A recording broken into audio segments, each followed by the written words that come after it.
Hi future middle level teachers, welcome to week 4 in MLED 480 middle level methods.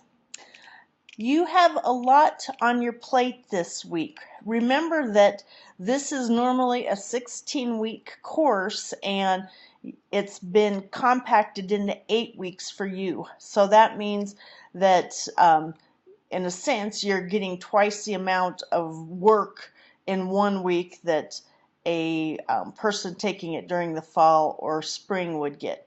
But that doesn't mean it's not manageable. I know all of you can take care of the problems that you need to address during this week.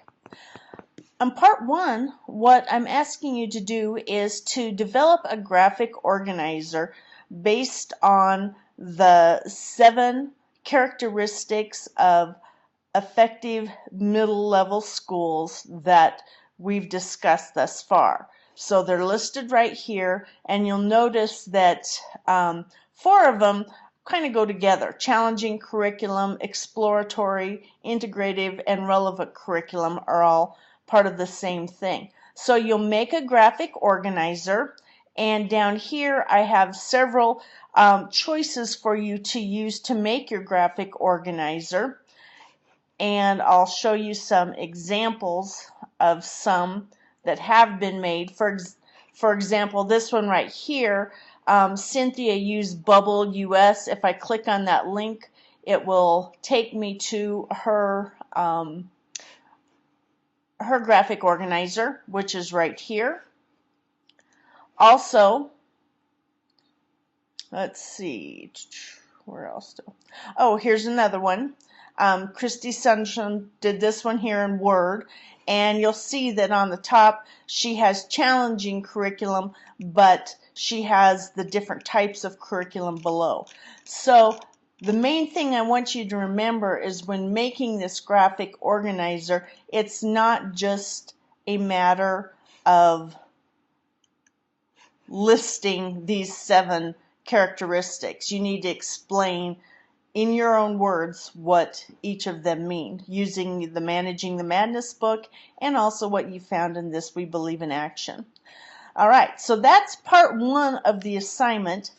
Part 2 is you are going to watch another video of Audrey, and you are going to respond to 2 questions about it right here. Okay, take that out. Which are actually 1 and 2.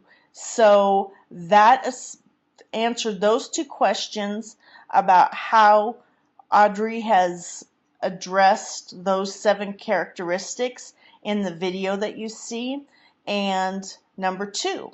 And so you should have a narrative, and it should have citations. So this was one that I received last semester, which you could see that Avery, he copied and pasted, which many of you have been doing that, what the question was, and then he addressed it with curriculum and talking about what he saw there, then the instruction and assessment, and so on. And then he included his citations at the end. So that's what I want you to do. So that's actually 2 parts of the assignment that will be, and your actually second one that's going to be handed into the D2L Dropbox. So these 2 questions and then your graphic organizer. To help you out with that, I do have a rubric for you that shows how the points will be scored, your graphic organizer choice, and then also how you organize the 7 categories, and then also how well you address narrative A and narrative B. And I have them as 1 and 2. I'll change those to A and B so that you don't miss them. And then, as always, spelling, grammar, and punctuation will be taken into account as well. Please, when you hand in your graphic organizer and responses to narrative A and narrative B, please include the self-assessment rubric with what you think that how well you thought you did on the assignment. So just go ahead and highlight them or color in the cell, whatever, but please submit it so I know that you have taken a look at what was asked for you for the assignment and that you've completed all of the parts there. That being said, the next thing that I want us to do is reading your This We Believe in Action and watching the little video clips that go with that. And then after that, I want you to do some work on looking at differentiation on the web for your content area. Several of you are dealing with math, some with English, some with history. So go ahead and after you've gone to these two sites here, just go ahead and Google differentiating whatever your content area is and see what comes up. And then I'm very pleased that all of you have started thinking about a unit plan. Remember that the unit is the big picture. It's be taking 2 or 3 weeks to really focus upon. Later on, you'll be creating a lesson for your unit plan. And in your lesson, that's where we'll ask you to differentiate your content, process, and product for that. By the 6th, I'd like for you to have the first page of your Understanding by Design template somewhat filled out. Again, it's not set in stone, so you can, what I want this to be is a working document for you so you can go back and make modifications. I will be giving you suggestions on what you have here, but you should be able to come up with a title for your unit, what grade level you're talking about, how many days. I would suggest that it's around 10 days, 2 weeks, week, and so on. And then first off, identify desired results. So put down what content standards you would like. After you've done that, think about what it is that you want your students to understand from this unit and what might be some misconceptions. Over here we have essential questions. So I want you to think about what would be the big questions that your unit would convey, and then what would be some minor topical questions that you could have. And then knowledge and skills.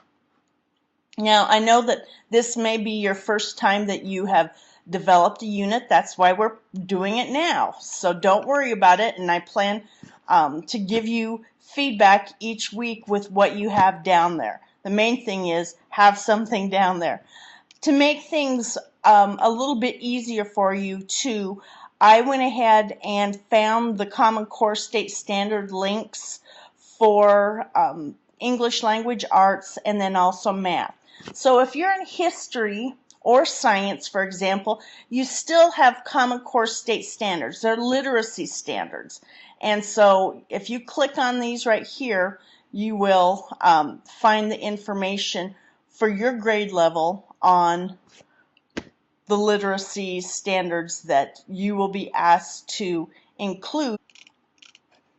Hopefully you found this link down here below, which has sample Understanding by Design units. Dakota. So that I found just by Googling Understanding by Design unit templates or units. And anyway, so if you go there, and I have this down too, the ones that have good information, here, for example, you can see that you've got math, science, language arts, and so on. And my philosophy with education is that it's okay to take things that have been posted on the internet, but give them credit. And I have this information posted right on the link that will get you to the O'Fallon web district here. But anyway, if you go ahead and click on one of these, you will get a unit that's been filled out with that same idea. Here we've got the desired results, understandings, and essential questions. Students will know, students will be able to. Anyway, please go ahead and take a look at some of these to get some ideas on what you would like to do. And if you find something on this site or another site that interests you and you think, I'd like to do that in my class, that's fine. You can use it, provided you use them to the D2L discussion area. Keep supporting each other, and also one other thing, please remember to ask a question of your classmates that they can respond to in their weekly discussions. Thanks, everybody. Keep up the great work. Again, I know you're double timing it, but I also know that you can come out on top in the class.